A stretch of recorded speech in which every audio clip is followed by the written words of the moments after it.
I trust you will find your compensation to be more than satisfactory. We wish to make clear that we are pleased with the efficiency and thoroughness of your work. So much so that we have come bearing new tasks in need of your competent hand.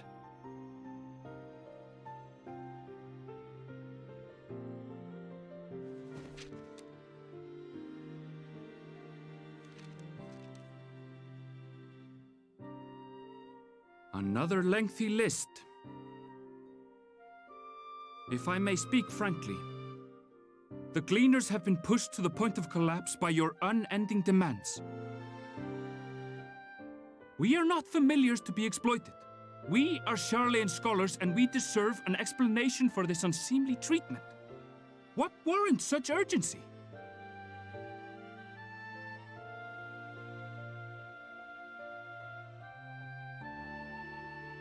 In an age long past, Sharlayan was charged with a momentous duty. And now that word of the final days hangs heavy in the air, the time has come for us to fulfill that charge. I can say no more, but I promise you this.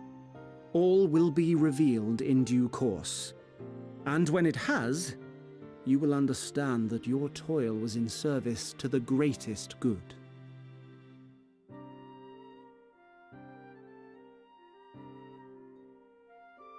Then I will do your bidding. For now. But unless you wish the Gleaners to rise up in protest, I advise you to offer tangible improvements for our working conditions. Your promised revelation does nothing to address present circumstances. A fair point. Your concerns will be conveyed to the Forum.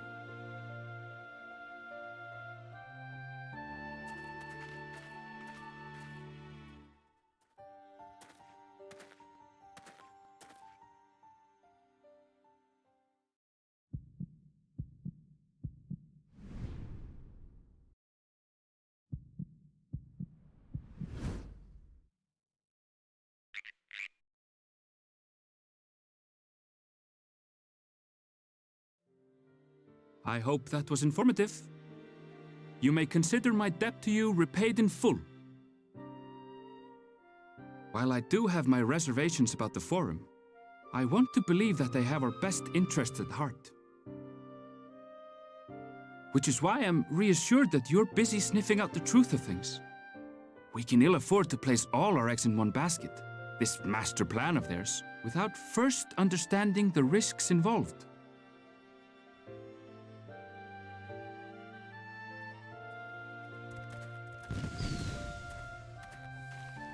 Wait! How did you know it was us? If you mean to impersonate a toad, try studying the real thing. And don't try to fool an expert.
For you. The spell will keep it from wilting. She said you would need it for the journey ahead.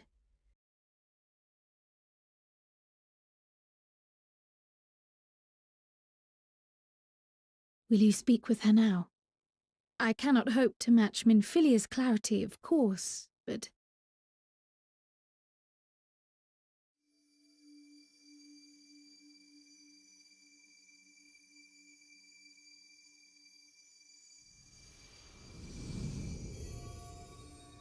Thank you. Do not worry. She has lent me her body for only a moment. Just as I could not save the first from the flood of light, it has become arduous for me to interact with the physical world without assistance. Though I might converse with you for a time, the incorporeal form I assumed on the ship would be incapable of casting even the simplest enchantment. It is in the depths of the ethereal sea, the place to which all life returns, where my influence is greatest. After Minfilia's sacrifice on the first, it was to the sea, here in the source, where I ferried her soul. I wished that gentle spirit to find rest in the world she loved so well. Her, and another who may yet have a part to play, though that will depend on you. Take the flower, walk free, for you are free, to go where you wish, to believe what you will.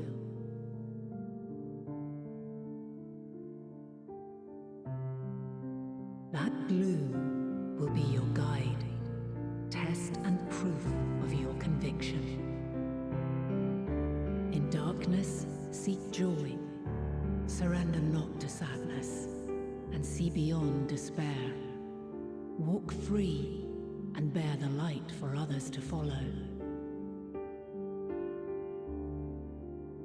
Together, raise it aloft and let it shine, till the end, blinding and radiant.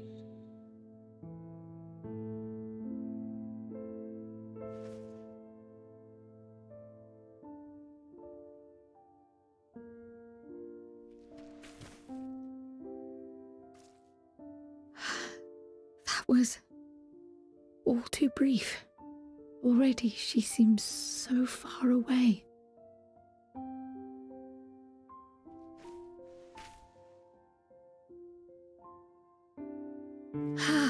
My apologies if I startled you. Ever since we began our descent into Labyrinthos, I had sensed another's will, straining to reach out. Even with my particular talents, though, I was unable to make a connection at first, so weak and tenuous it was. Once I took hold of that wispy thread. Imagine my surprise to discover it was Heidelin herself. Needless to say, it seemed wise to learn what we could before letting go.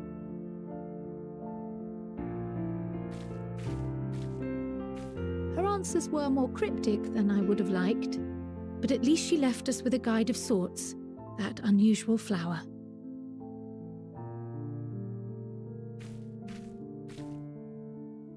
Yes, we are definitely making progress.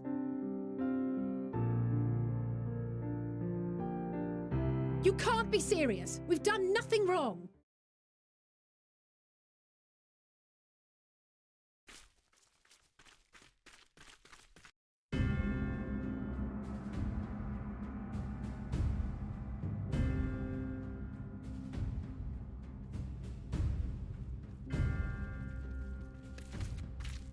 Master Fortuno, what business has the Forum with us? Obstruction and suppression, apparently. Mistress Baldessian, our records show you facilitated the Scions' entrance into Sharlayan by claiming them as assistants for your organization. We are aware of your investigations.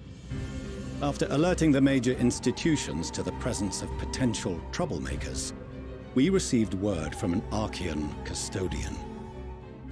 A group operating under the auspices of the students, skulking about Labyrinthos and engaging in clandestine behavior. Clandestine? We may not have entered Sharlayan as scions, but we did naught to conceal our identities. Our only purpose in this city is to seek the truth. I can think of no reason why our actions should warrant the Forum's intervention. 'Tis not our way to discourage the pursuit of knowledge, but the timing of such pursuits must be considered, not to mention their potential impact. With the world in chaos, we, the true caretakers of wisdom, have committed ourselves to an undertaking that demands the utmost discretion. And we will not risk its success by turning a blind eye to disruptive foreign elements in our midst.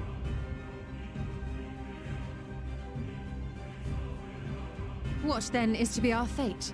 Will you put us on a ship back to Eorzea?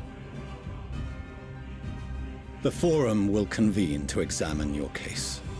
The results of said inquiry will determine your future in this city. As for your absent companion, he has already been detained. Graha! But why? Is reading a crime now, too? Reading is encouraged, celebrated even.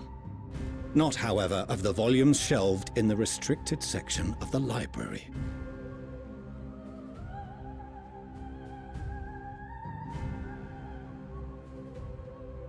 Refusing to comply will only make matters worse. Let us instead treat this as an opportunity to open a dialogue with the Forum.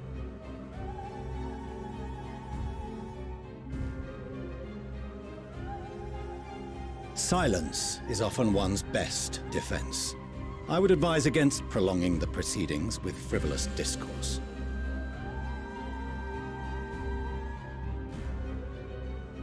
But enough. This is not the place for debate. The rostra await.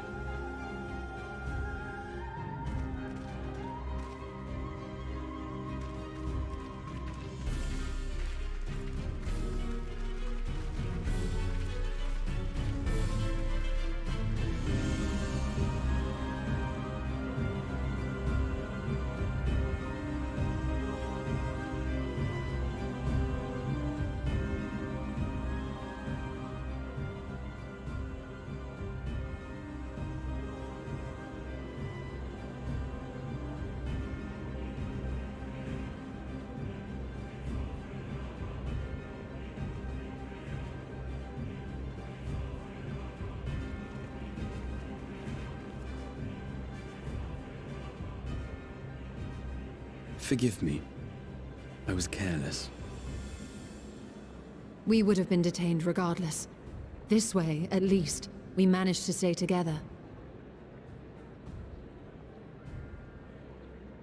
I trust your time within the Forbidden Archives was well spent.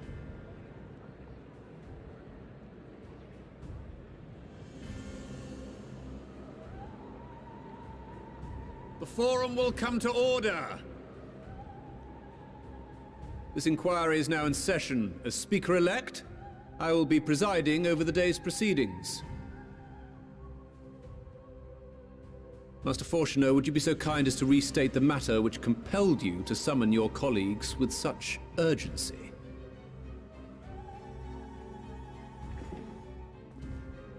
As you are all aware, we recently denied Eorzea's request for Sharlayan assistance. Since then, certain individuals dissatisfied with our decision have taken it upon themselves to interfere with our work. They entered our nation masquerading as associates of the students of Baldessian. But these malcontents are better known as the Scions of the Seventh Dawn. These militants wield influence with both the Eorzean and Eastern alliances. and are inextricably involved with the crises presently afflicting the world at large. Loose in our city, these warmongers sought to meddle with and expose matters of state secret. What are they, if not a dire threat to be expelled?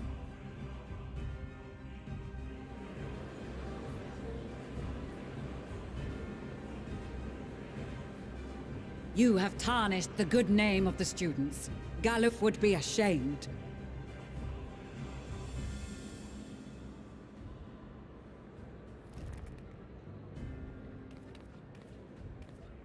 Galuf Baldessian was never one to forsake his fellow man. Even if this nation closed every door and retreated from the world, he would have found a way to help the Scions, help every soul of this star fight back against the coming doom.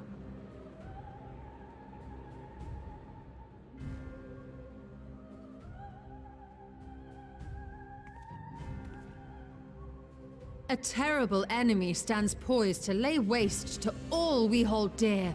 In the face of such madness, Eorzea reached out to Sharlayan, a respected ally, in the hopes of forming a united front. Was your curt dismissal truly the best you could offer? Or are you so preoccupied with your momentous duty of an age long past that even the end of the world is unworthy of your attention?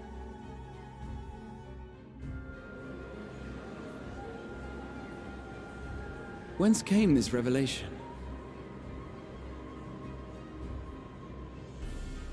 From the mouth of a Forum member within fortuitous earshot. Then it seems your findings support my own.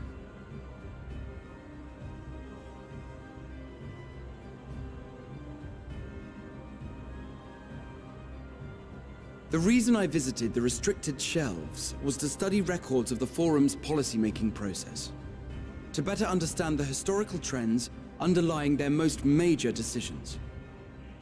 At first glance, the positions of neutrality in war and the accumulation of knowledge above all else appear constant and consistent, the unchanging pillars of Sharlayan society. And once upon a time, I might have left it at that.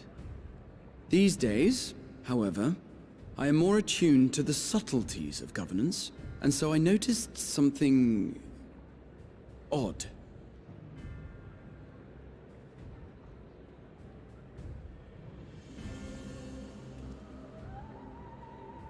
From a particular point in time, the purpose of these policies shifted. No longer was knowledge preserved for the benefit of society. Rather, society was to be gradually reshaped to ensure the preservation of knowledge.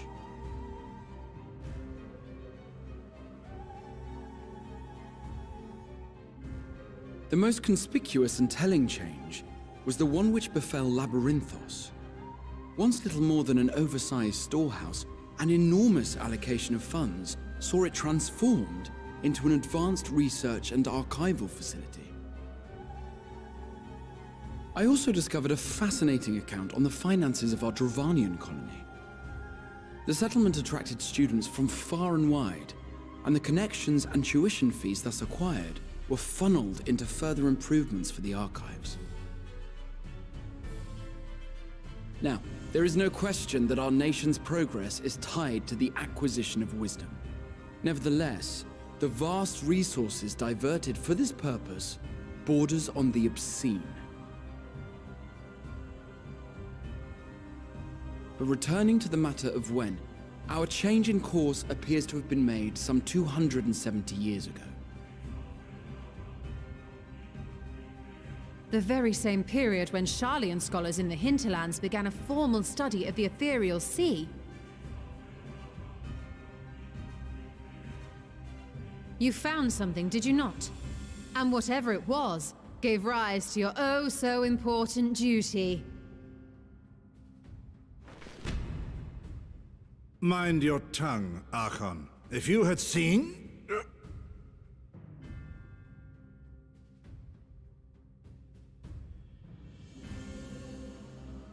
Yes, we are bound by a duty we cannot ignore. Knowing this, what would you have us do? Abandon our vital work and join you on the field of battle? We will never choose the way of the sword. We will fulfill our mission, not through strife and bloodshed, but survival. Come what may, we shall live on. We must. Do as you must, then. But we Scions will fight until the heavens fall, until our last breath.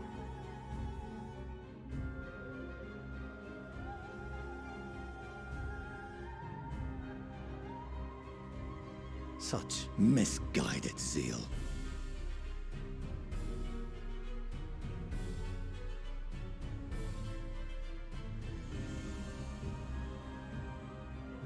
Father,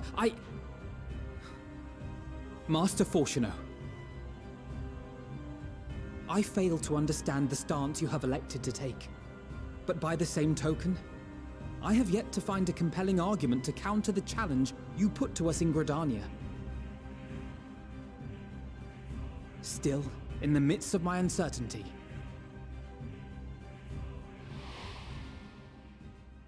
I must trust in myself to do what is right, as others have chosen to trust in me.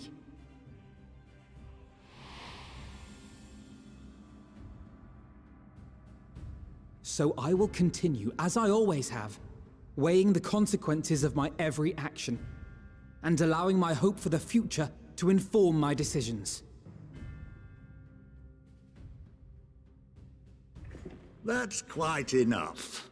Have you all forgotten the reason for this assembly? Skolok Monteshane. He's the head of the studium and an old friend of my grandfather's. Honestly, every discussion devolves into some interminable debate. Terrible habit. Let's return to the topic at hand, By their own admission, these Scions have resolved to fight alongside the Eorzean nations against the doom which swift approaches. But there exists no evidence of an attempt to incite our citizens to do the same. Furthermore, while our decision may well have been the correct one, we cannot simply bull our way through these disagreements without inviting doubts or objections. Put yourselves in their place. Who among you would leave a tome unopened if an elder forbid you read it with no reason given? Now, if we're to quell further discontent, then we must conclude this matter with a fair and even hand.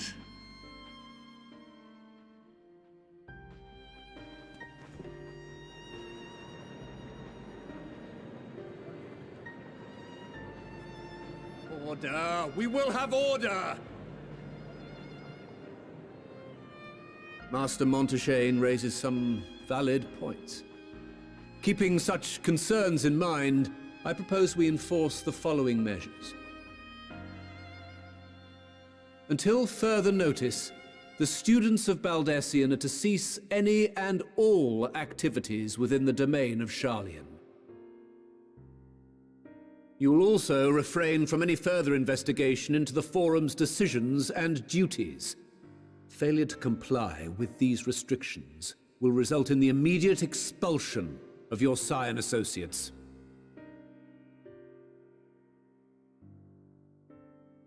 Let us put this judgment to a vote.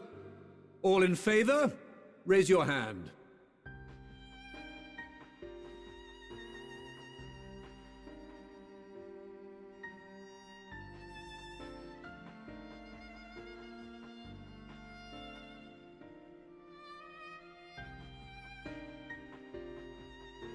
I count 51 for and 48 against. The proposal is passed. Students, Scions, you have heard the Forum's judgment. Pray abide by it, or face the consequences.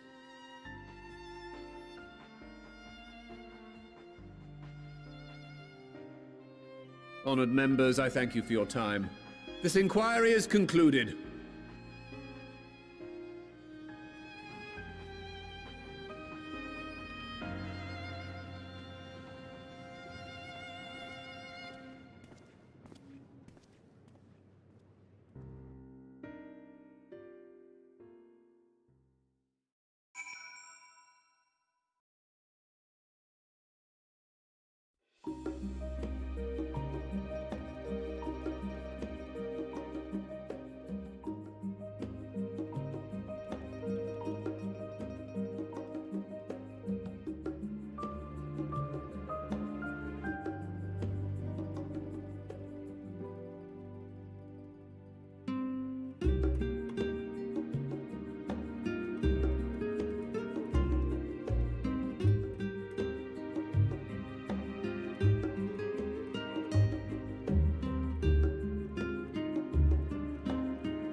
Welcome home, my lady.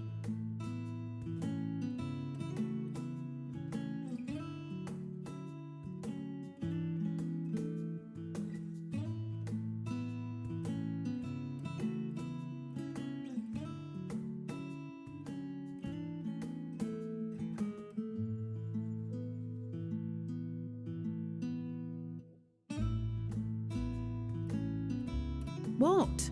What are you gawping at?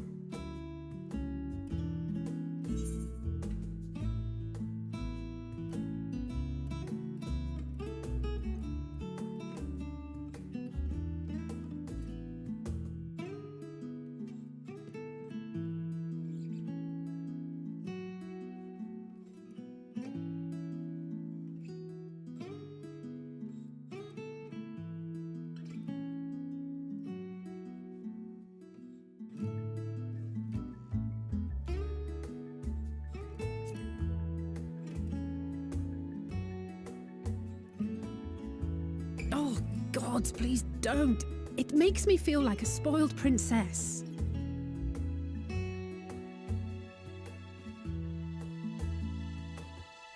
Lord Fortuneau is not to hear of this visit.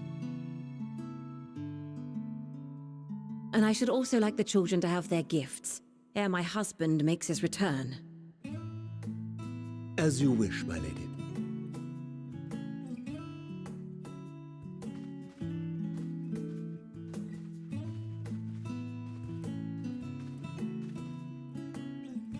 Master Alphino, Mistress Alice, if you'd accompany me upstairs. We shan't be long.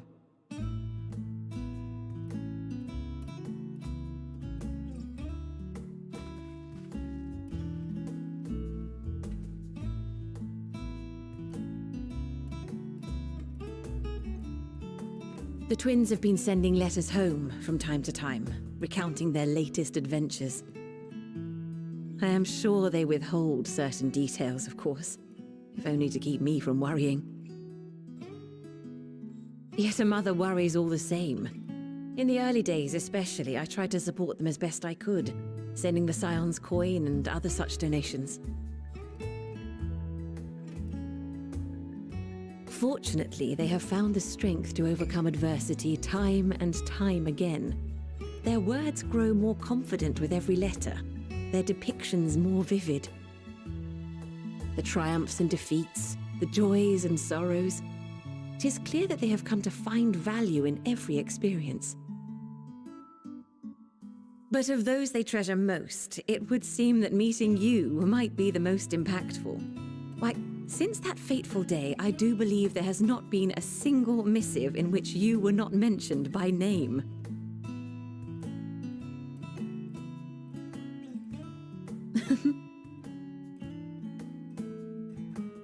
"'Tis plain they care for you, and I am glad they have such a steadfast companion watching over them.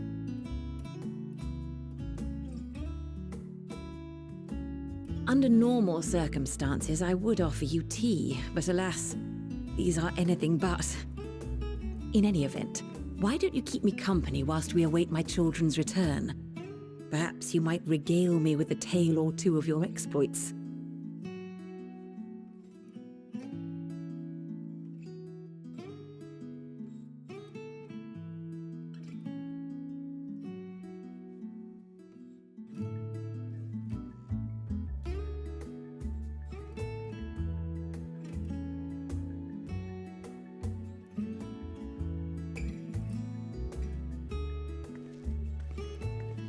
When you mentioned gifts, I wasn't sure what to expect.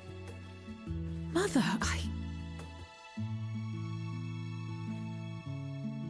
Oh, look how well it fits you. And the style is to your liking?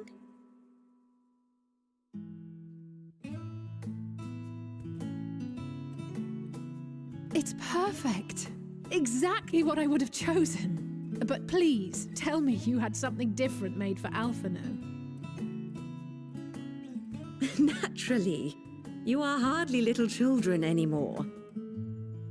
And while I shall miss dressing you in those precious matching outfits, I must respect the individuals you have grown to become. See for yourself.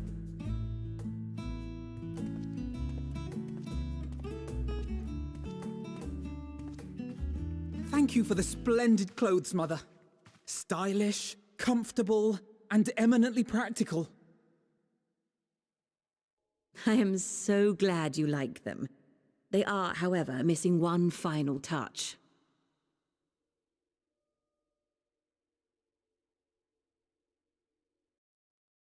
If you would allow me, Master Alphino.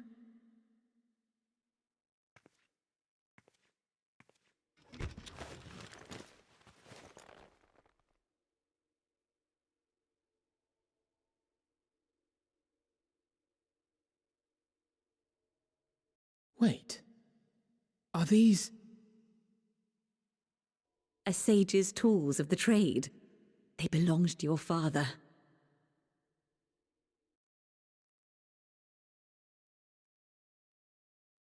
Though he may as well be chained to his desk these days, as a student he was often called upon to venture into the field.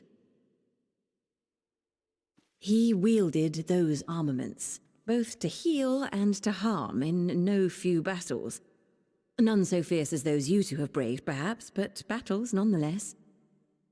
Thus did I pull them out of storage, to show you that he was not always the man who stands in vehement opposition to you now. And also because it would be a terrible waste of ridiculously expensive House Leveilleur commissioned artistry.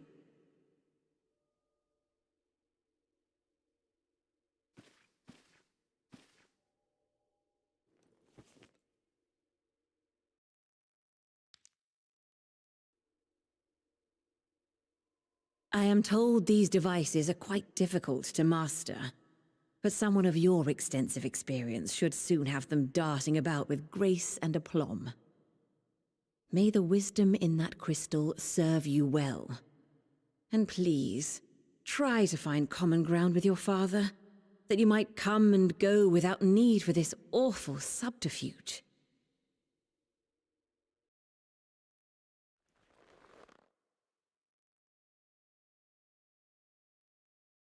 We will, Mother. I promise. My final gifts to you, before you run off, are an observation and a suggestion.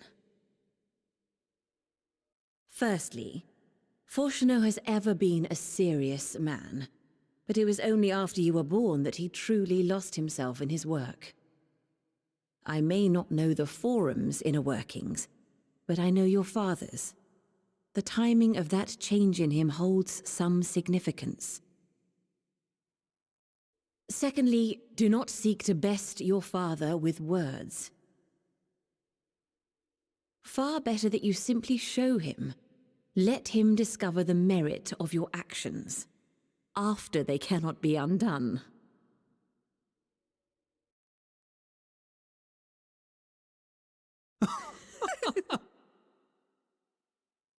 Oh, Mother. We shall take your wisdom to heart. Thank you again for these gifts, and farewell for now. Safe travels, my children. Eat well, stay warm, and keep your friends close.